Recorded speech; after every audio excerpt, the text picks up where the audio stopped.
Цяла година чакам да дойде този момент. Шибания 2 януари. Защото в началото на 2016 година, втория ден,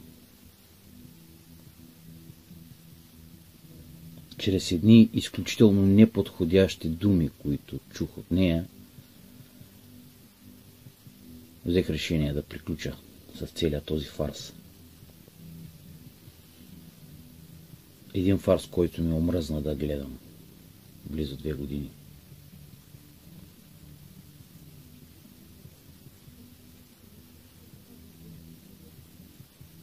И сега, когато още не се е съмнало, аз си позволявам да запиша едно кратко видео, което само едно нещо бих искал да спомена в него, за да излизам с друга, значи тази не ми е канила достатъчно на срещи. Да си лягам в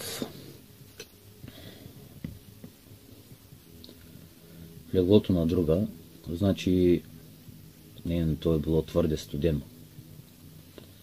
За да обичам друга, значи не ми е показала тази достатъчно топлина в любовта си.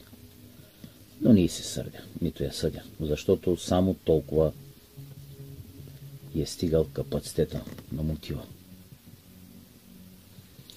Не знам залъгалка ли бях, играчка ли бях в ръцете и признавам си, не зная все още. Но ми се тая.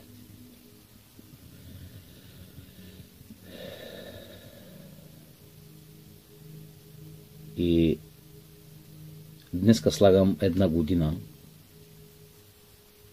малко като траурна година, която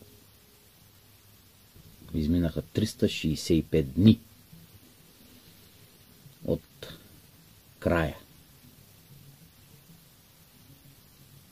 Не знам дали е било връзка или някакво използване на физическо ниво, но каквото и да е било, аз го преустанових. Защото този хаос ми омръзна. Омръзна ми да гледам гърба и как се тръгва всеки път. Омръзна ми да гледам много неща.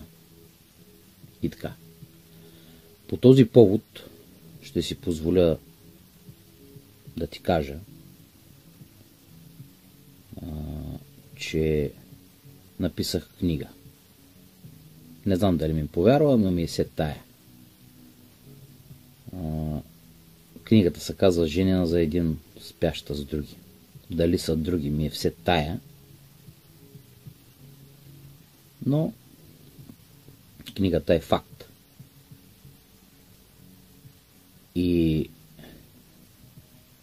стои в момента пред мен. Ето е книгата.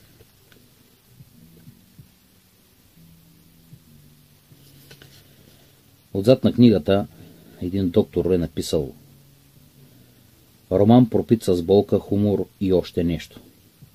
Всяка болка обаче си има цена, а тази цена бе платена с безсънни нощи в търсене на отговори и лутане. Как по дяволите да има вяра на жена, втори път този мъж? Как? След като тя постъпи така с него. Цели 2 часа. Преди време той си мислеше, че ще живее цял един живот с допуснатите грешки в миналото си, но удадоха съвет да не го прави, за да не се погубва излишно. Освен това, му казаха да сложи изпод краката си грешките, за да ги използва като стъпала, чрез които да мине отвъд тях. Затова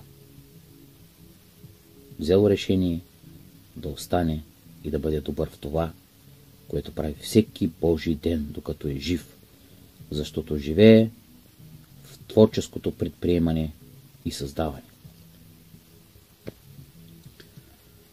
Искам да кажа едно единствено нещо, като за накрая. Тази книга и тази случка не я пожелавам и на най-злия си враг.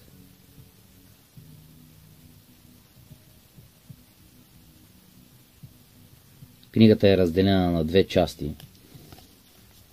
Едната е жива история, свързана с мен, а другата е измислена. Но мога да ви кажа, че измислицата на втората част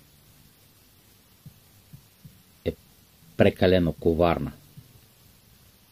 Докато истината, така наречената истина на първата част, е истина от моята гледна точка, защото нейната не съм се интересувал. Защото как мога да ме интересува нейната гледна точка, след като тя никога не се направи труда да я каже.